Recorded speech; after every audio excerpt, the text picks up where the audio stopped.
Hello and welcome to the DPC Show. My name is Dan Offen, aka Mr. Big Jams. In this show, I take you through all 6 of the DPC regions with 6 of the world's top analysts who take you through all of the action, games, storylines, and analysis for that week of the DPC. This week, of course, we've only got China to talk through, and usually I'll be joined by Kips and one other guest for this episode, but Kips was unable to make it this week, so I've just been joined by the absolutely wonderful and very handsome and very intelligent lizZard, who is going to be taking us through all of the action in this week's China DPC, the final week of the DPC.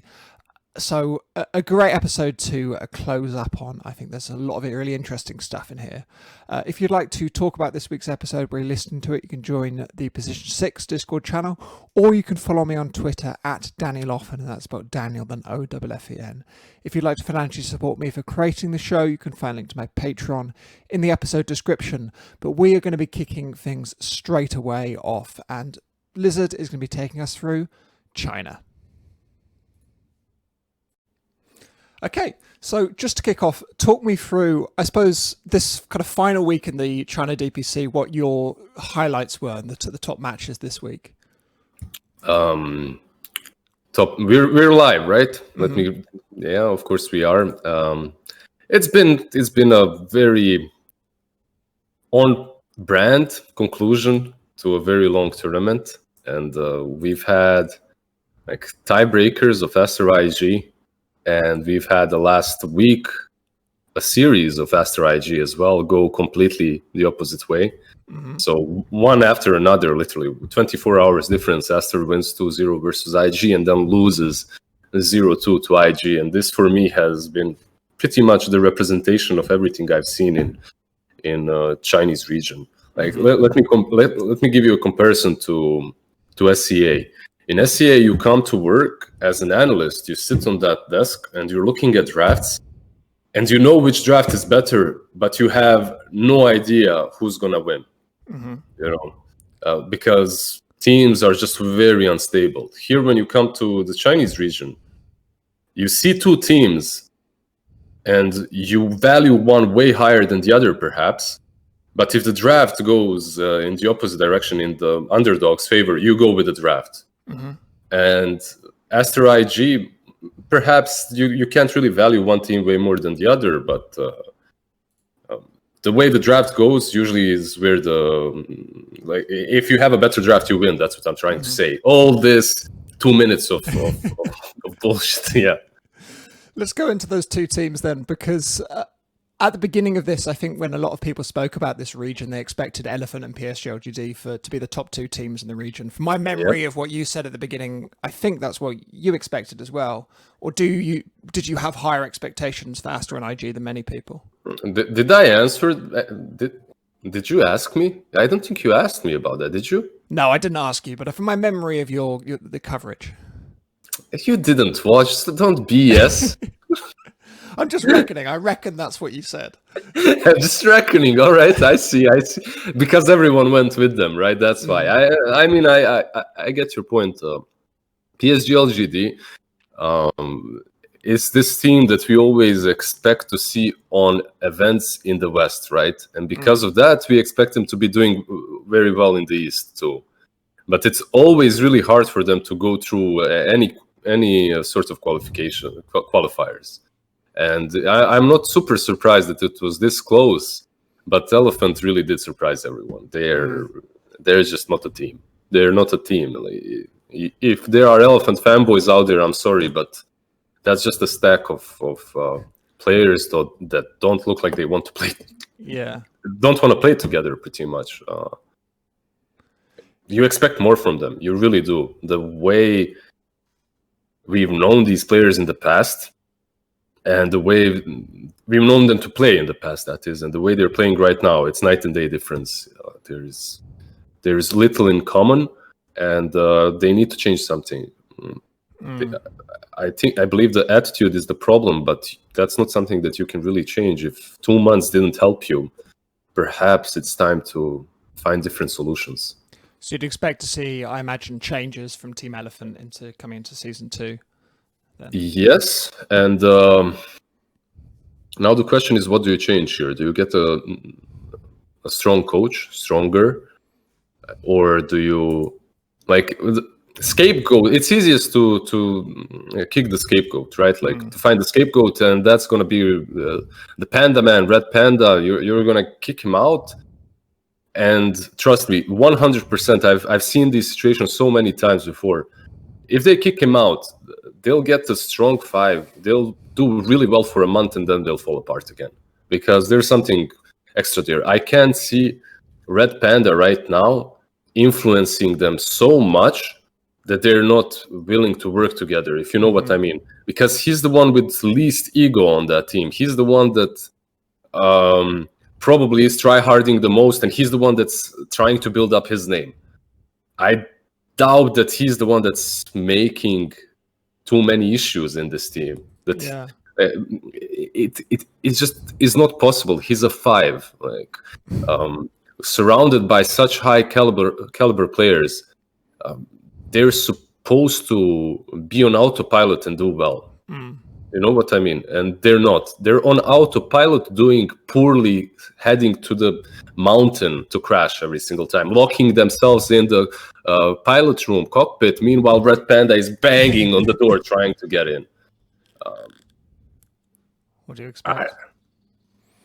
So I don't know what I expect. I expect one of the big names to go out. If to swap one of the big names, Eurus, Somnus, even though they've been together and know each other for such a long time, FY has been, for me, the stable player as well as Red Panda. Like, okay, Red Panda, you can see a little bit of skill disparity between him and the rest. Don't get me wrong, but I don't think that is the problem. Him and FY are on point. Yang's hero pool is extremely odd, what they're picking for him. And Somnus overall is not performing like Somnus. That's not the player that that's not who he's. That we know, yeah. Yeah, that's really not him. That he's given. Did you watch Space Jam? Yeah, a long time ago, maybe 15 years ago. But you remember the plot, and you kind of understand where I'm going with this, right? Yeah. Let's go into their final week then. They 2-0'd Magma fairly convincingly, I think, which is not a surprise considering Magma's season. But that 2-0 loss to PSG LGD, what would you say? Let me stop you. Can I cut you off straight up, because they didn't convincingly 2-0 Magma. Okay, that's sad. Like, I know there's a lot of Dota going on. We can't follow every game. It's my job, so I have to. Maybe if it wasn't, maybe I wouldn't even watch Elephant Magma, because I'd be like, okay, this is 2-0 for Elephant. Let me play some pubs. Maybe I'd watch the drafts and that's it. But they didn't. Like, Magma actually put up a real fight. They were in the winning condition for the majority of game 1, and Elephant just brute killed them, brute forced them pretty much, because there's a huge disparity between the skill in two teams and experience. So they kind of really outskilled them. But if they played versus any other team but LBZS in this region, and they gave them such an advantage as they gave Magma, they would have lost 100%. So would you say that was a victory entirely based around the skill? Was it a draft loss as well? Because you mentioned before the draft stuff with the Asta IG games that you kind of could view vaguely around the draft, who was going to win those ones. In that, was it a draft loss for Elephant followed up by a skill win? Okay, so to go against my narrative that I have just presented, Magma had a really good early game draft. So that draft usually wins itself 10 to 15 minute mark. You should be in the driving position, but you shouldn't be dominating and stomping the way they were stomping. Usually a draft such as that one has a very strong early game, but is only able to win if that strong early game is a monster of an early game in which you just crush. And they did exactly that, but still, the draft that Magma had, let me just check, I'll tell you straight up. It was Nature's Prophet offlane TA mid versus, I believe, Void Spirit. Nature's Prophet was the core carry, and Tusk was offlane. So you have Tusk on offlane, Nature's Prophet on safe lane. These two heroes, if they don't dominate and crush early on, they won't do anything later on in these positions. Position 1, Nature's Prophet, right? So, and TA on mid lane. So these three heroes did extremely well. Yep. Is that a Storm offlaner then? No. Tusk offlane, Storm 4. Storm 4. All right. Okay. Yes. I couldn't even conceive of that happening. I understand you. I just wanted to slowly go over it without mentioning it, because it completely ruins this whole narrative, because Storm 4 isn't something that people would usually believe in. But if it was any other 4, I don't see the game being different. Let's put it that way. It's still Tusk. The best thing that this Storm 4 gave them is they picked it early, and then they relegated it to position 4, which did all right. Meanwhile, they got a favorable matchup for the TA. You get my point? So it was more of a drafting win than anything else. But in any case, Elephant just outplayed them in the mid game, and they did some moves like Magma. As a team, they're not solid around team fights. It's very easy to pick them off and eliminate one hero before the team fight even starts. And also, it's not even some grand scheme of things. I'm not going deep into Dota here. I'm not talking about movements and how you should be pressuring different parts of the map. Magma doesn't have that as well, but the way Elephant won is literally just picking them off when they were far behind. So, yeah. Well, that's a shame. Hopefully we'll see Team Magma do well in the lower division next series. Are they a team that you think have the potential to come straight back up, or would you be concerned about them next season? I'd be concerned, actually.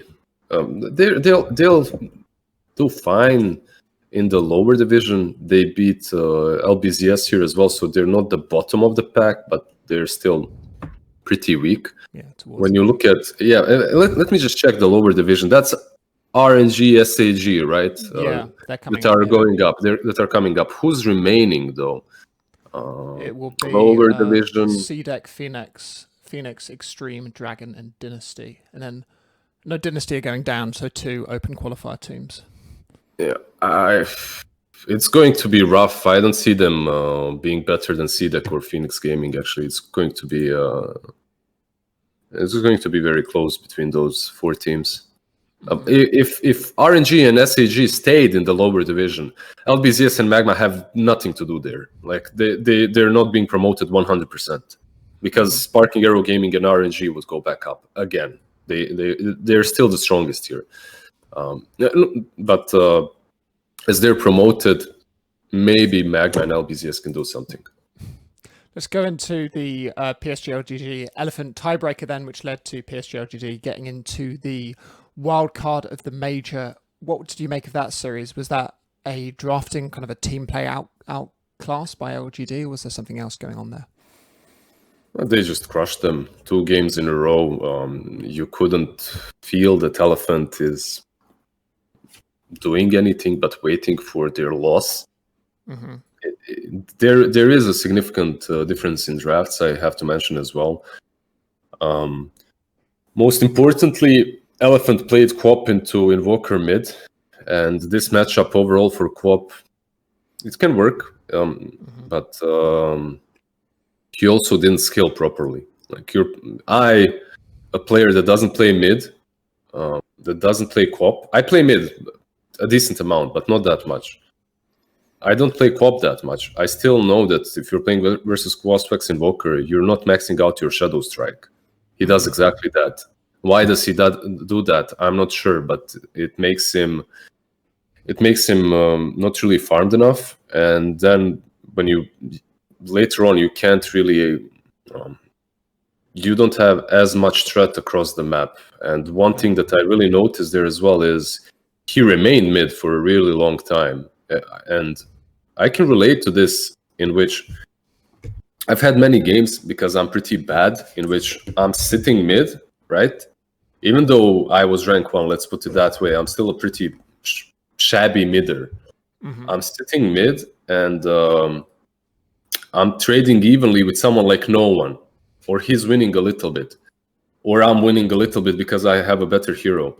but I still can't push that advantage in my favor and make the right moves. That's how it felt here. Like, he's playing this Quap. It's not the greatest matchup for him in his defense, but he's still not making the right moves. He's still not making any sort of rotations. He's just standing there waiting for something to happen. Mm-hmm. And that's lack of innovation, lack of this. There is very, like, when you're a playmaker from mid lane, you really have to be pulling your team together. You have to be, if you're having a decent lane, 50-50, you can be making shot calls early on very easily, making rotations happen. They're not doing that. They're just waiting for PSG to go to them. And they did exactly that. But again, I need to really go back to the first sentence of this interview, or what are we doing here? What would you call it? Show, yeah. Yeah, show. This show is that PSG LGD were the team with the better draft in the first game. Second game,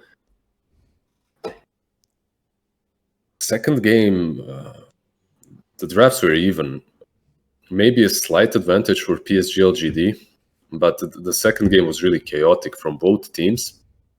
Elephant, again, they have a hero that should be crushing its lane. This time it's Yang on offlane. They have Tusk Venomancer offlane. Man, let me plug myself a little bit here. I used to play two heroes at the same time. It's one of the things that made me a bit popular in the scene. So literally, I would share controls from one PC to the other, and I would play the dual lane alone, and I would be winning it because I would pick broken heroes. Venomancer and Tusk, it plays itself. It's so strong. I would be able to dominate any given bracket with it. So as long as I'm not countered, I'll dominate any bracket, like 7k, 8k, 9k, doesn't matter. Send me on that lane. I alone will do it. These two managed to lose versus a lane that's bad against them. So that's pretty unimpressive play. Essentially what you're saying there is from what I kind of gathered on what you were saying from the first game, that's a mid player who's maybe not very motivated, who's not really very thinking about the matchup. But it was also the draft in the mid game, really. Yeah. I have to go back to that. The draft from PSG LGD was really great. You have such skilled players who are ultimately kind of not popping off in the way that they should. They're not doing the things that they should. Perhaps they're not necessarily throwing their whole mental strength into a game. Let me check, but I believe that game Quap ended with 0 deaths. So your mid laner didn't die once. Yeah, maybe didn't die once. Is that good? I mean, I'd rather have him do more and die once or twice. Quap really is a strange hero in which you really so you can fall off pretty quickly, and you have to be extremely careful with her, because if you die once or twice, like I just mentioned, it can be detrimental and you just fall off. However, if you're not dying but also not doing anything, that's also not good, right? So, but PSG LGD, they're the team that has steadily improved. Let's talk about the positives. I'm being so negative here. Holy shit. I was going to say, because they 2-1 Vici as well, which is a big result for them as a team. So this is a good week for them. What did they do well across the week? They 2-1 Vici. They also won versus eHome before, right? So the last loss they had was versus IG or something.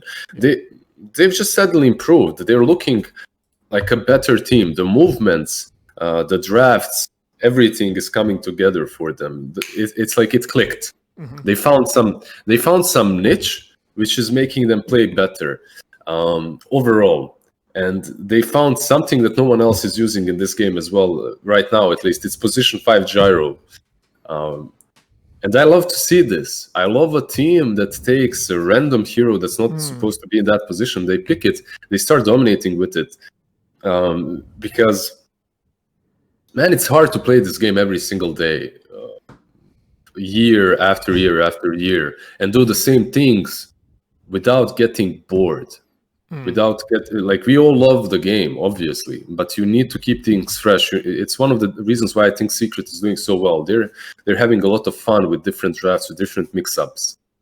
It's not always perfect, but they're keeping it fresh, besides them being very skillful, obviously. PSG LGD with a couple of very weird drafts and weird heroes played in different positions. It feels like they have their own style, which they're following, which is suiting them quite a bit. It's good to hear. Yep. Let's close up by talking a little bit about our top two. Then we mentioned them earlier, Asta IG. It felt like both of those, the two series they played this week, the first one which was won by Asta 2-0 and the second one by IG 2-0, were almost kind of reversals of each other. They were 2-0 stomps both ways, if that makes sense. It felt like to me, and please tell me if you disagree with this analysis, which I'm sure you will. In the first series, it was IG's carry, Fly who really struggled that series. It felt like both games he put in a pretty poor performance, and in the second series he really kicked it up a notch. So it felt like almost a Fly story of him doing badly in one series and then better in the next, and that led to a victory. Okay, let me agree with you and disagree with you at the same time. So in the first game, it was their carry that really struggled. That was Fly. He failed quite a bit. In the second game, it was their carry that did much better, but Fly wasn't their carry anymore. They didn't put the win condition on him. That's what happened. I think that's the very critical choice that IG made, but I'm not sure if it was a timely choice and if it was really necessary. You do get better positioning, obviously, in the major, but the cost is hurting the ego and possibly confidence of your carry. So, I'm not sure. It's something deeper than Dota. This is now psychology and whatnot. This is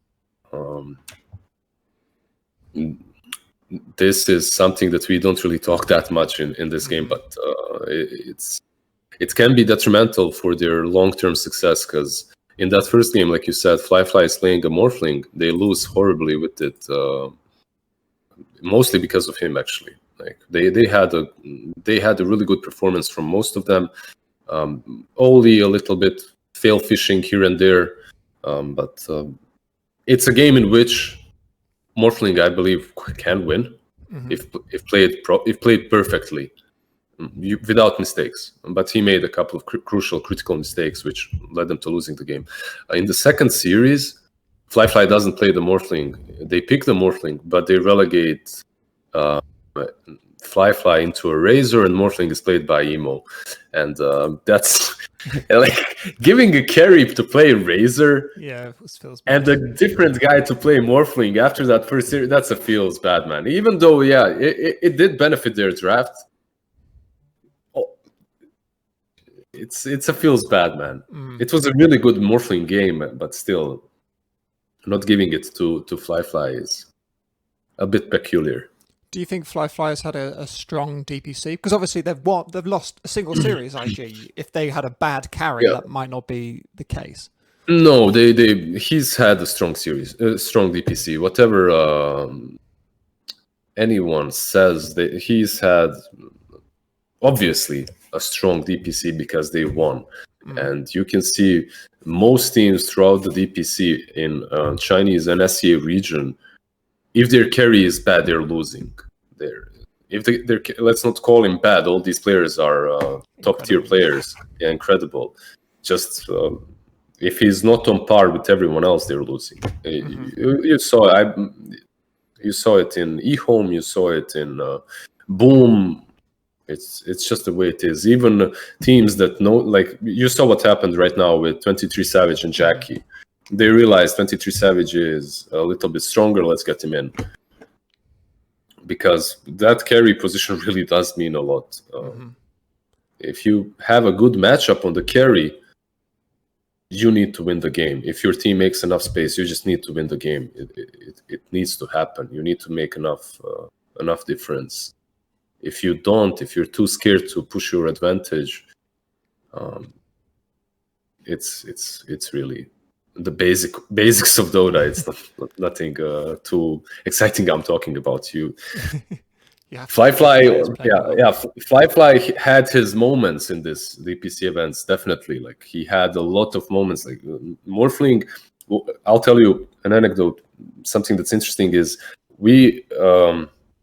Behind the scenes would talk about his Morphling, like like Fly Morphling, they can lose because he has some very interesting moves. He goes in, shifts full agi. He's playing on the edge, and when you're playing versus top tier teams, playing on the edge, it can look flashy, but stability is really what counts the most. Yeah. Great. I think that's as good place to leave it as any. I think before I let you go, I'll ask briefly about how you see these teams going into the major. Would you, Invictus Gaming are going to be making the playoffs, and Asta will be making the group stage. Do you think both of those teams, as well as the wildcard teams, of which only 2 can make it through to the group stage, do you think they have a good chance of taking on everyone at the major, or would you be a little bit more conservative? No, I would actually say even the teams from the wildcard have the chance to take on everyone. The teams from wildcard of the Chinese region, like Vichy Gaming, for me, they're looking top notch. I wouldn't be surprised if they're top 5 as well. It just depends. The regions haven't clashed in a year, but when you're watching the games from the analytical perspective, right? Like you're seeing chaos, or you're seeing you look like SCA. It's this beautiful punk rock band that all the teenagers are rocking out to, and then you have China, which is a symphony orchestra where everything is very well glued and everything works. And then you see Europe, which is some, I don't know, similar. Let's put it that It's another orchestra. Yeah, it's another orchestra, or if it's some